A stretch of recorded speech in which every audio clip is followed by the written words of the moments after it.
But I guess as long as we're talking about Shonen Jump, we should probably start talking about the newest Jumpstart that started up recently. Yeah, we can start with the new Jumpstart, Chainsaw Man. So this is by Tatsuki Fujimoto, the author of Fire Punch, which is a series that Viz is publishing, and the author is known for their weird, absurd premises, and also dark, macabre kind of worlds and characters, and some very extreme, depressing situations of violence.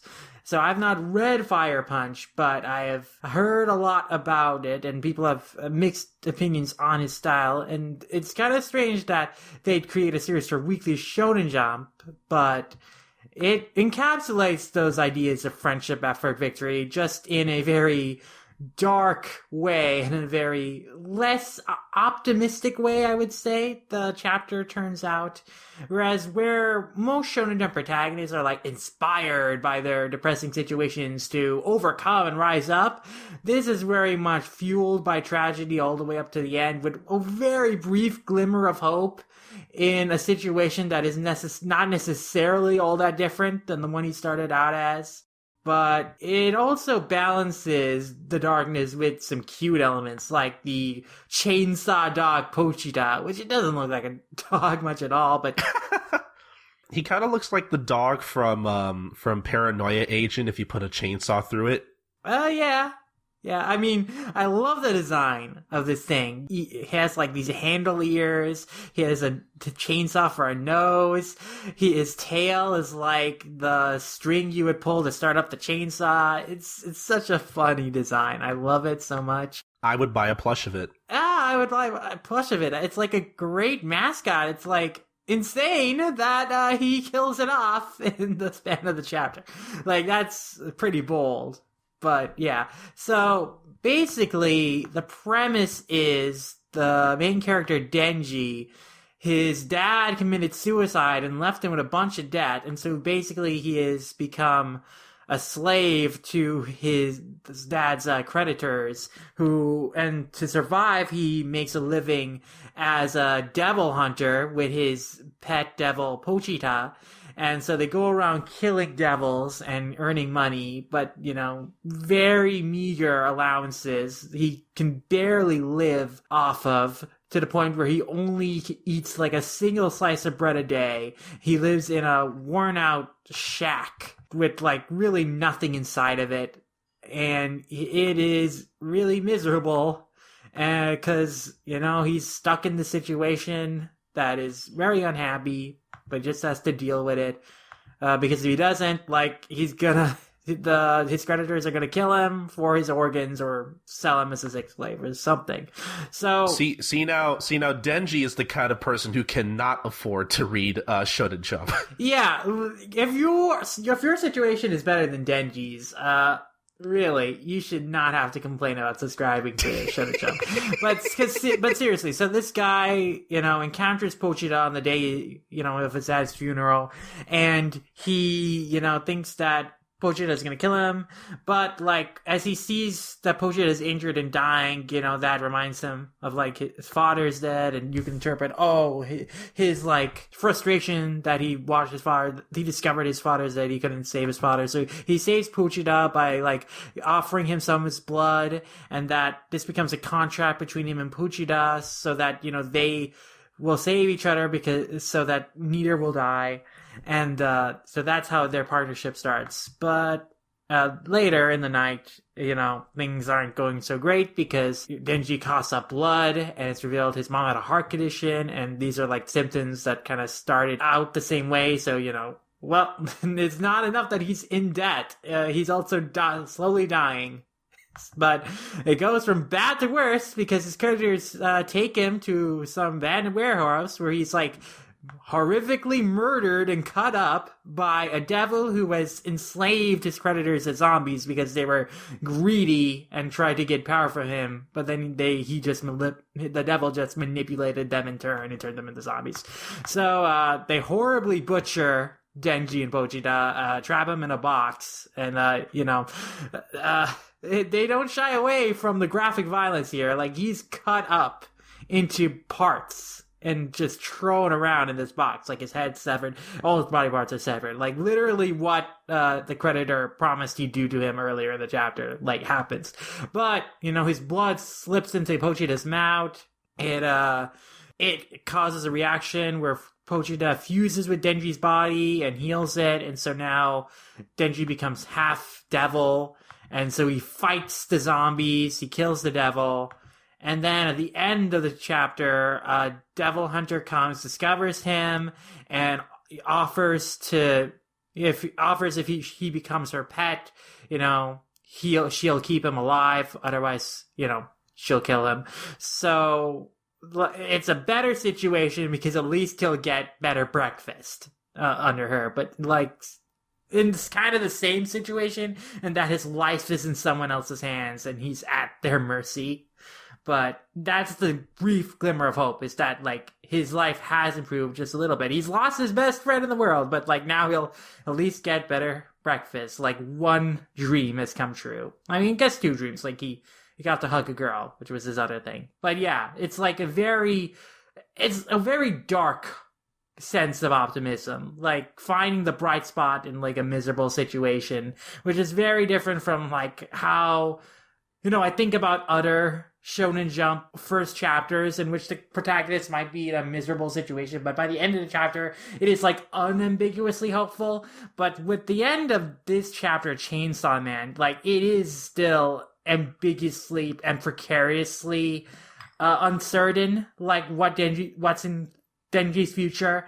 But, like, there is a brief glimmer of hope, but it's not like, oh, now this is the beginning of better times, or this is the start of getting confidence in myself and believing that my life will be better. Like, Naruto, right? Naruto was an outcast, he was miserable, but then at the end of the first chapter, Naruto, he gets to graduate from the Ninja Academy. He learns that Iruka really does love him, and he's had someone who supported him all along. That ends on an unambiguously hopeful note. This is, like, still, I don't know. Like, he's surrounded by a bunch of dead bodies, and he's basically offered the same kind of deal. The only difference is that he's going to get a better reference. So, who knows if his life will truly be better from now on. Yeah, it's really one of those things where, like, he's just that much desperate for a better life that he just kind of takes what he can get, almost. Yeah.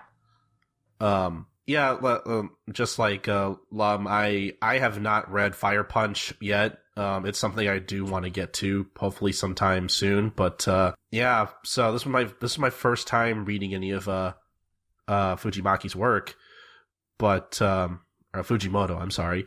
But, I mean, if anything, this just makes me want to read more of his stuff.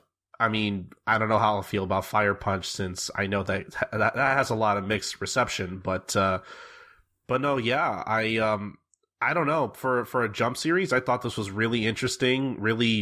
It was really dark, but again, still, it still had enough hope that, like, it wasn't just depressingly bleak and, like, Yeah, it wasn't unrelentingly nihilistic. In fact, it's not nihilistic at all. Like, it's about clinging to hope and continuing to live against all odds and struggles, right?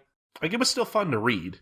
That too, but also, like, the core message is, like, not, oh, life is nothing but pain and suffering, and you should just give up because it'll never get better. Like, through it all, Denji doesn't give up on his dreams of a better life.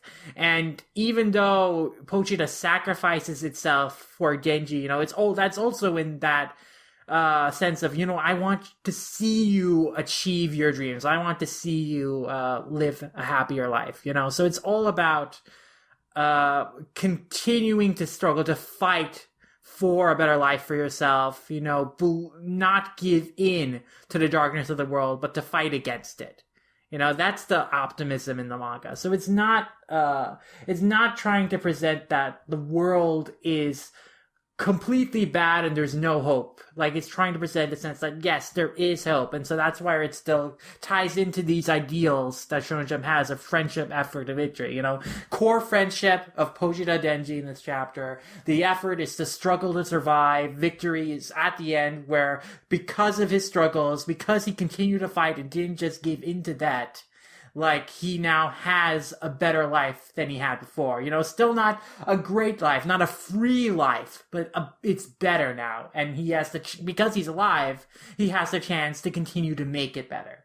So I appreciate the philosophy, and I think it's important to have this kind of philosophy in a Shonen Jump series, a series aimed towards children, to not teach them, you know, oh, the world is nothing but pain, there's nothing but awfulness in the world, because there's a lot of awful stuff in the world, like the world, there's a lot of awful people, there's a lot of miserable situations, but you can't give up on life, you can't give in to the darkness, you gotta continue to fight to make things better, to make your own life better.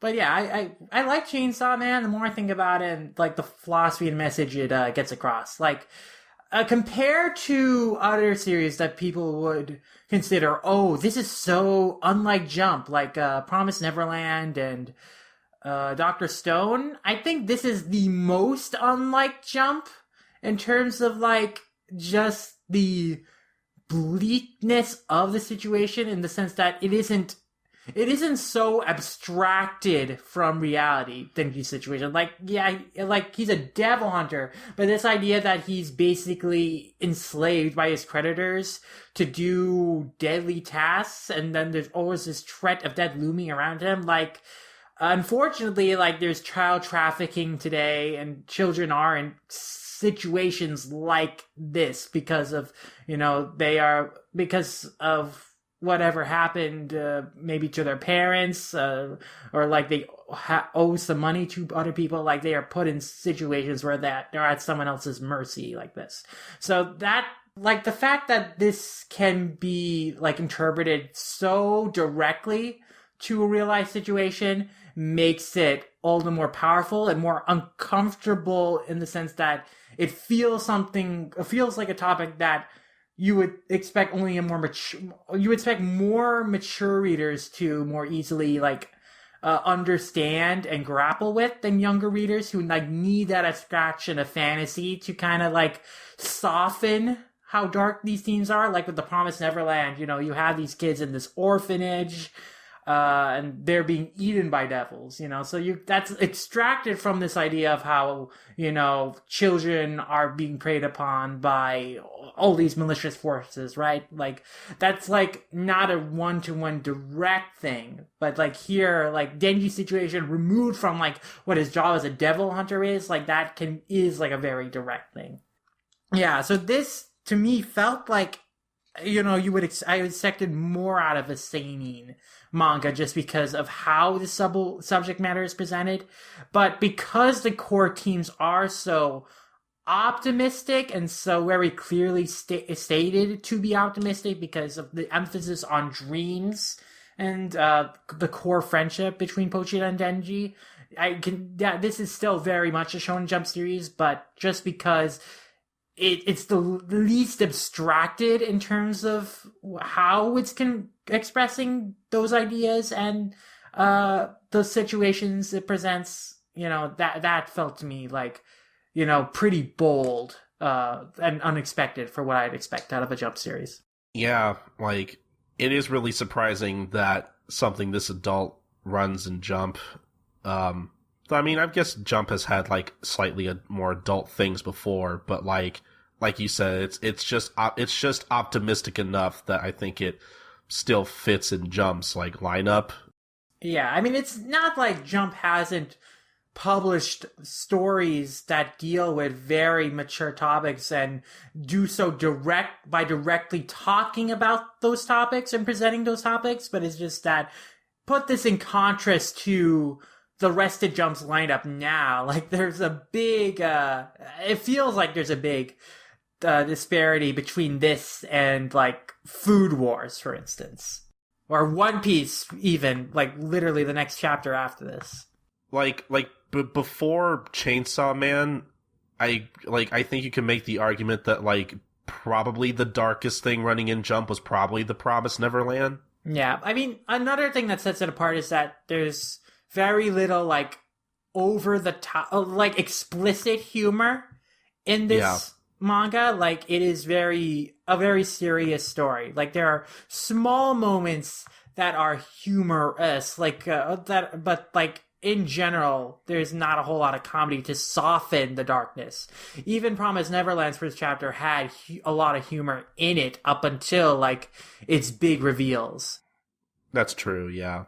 But, it's so weird. Like, I'm not as attached to this as I have been a few other Jump starts throughout the year, but, like, I don't know, it's so hard, it's so weird to talk about this now that we know that, like, Viz's Shonen Jump magazine isn't really going to exist anymore. But as we've talked about, like, you know, there's, like, I guess we'll just have to see, like, you know, whether they'll keep their Jumpstart initiative or, like, I guess basically just have it in some other form. Like, if they'll, like, I'm sure they'll still do previews of a new series, but, like, I don't know. I guess it's just, it's just kind of weird to me that, like, this and Neolation, the next one we'll talk about here, hopefully sometime within the month, though, will probably technically be, like, I guess the final 2 Jump starts, quote unquote.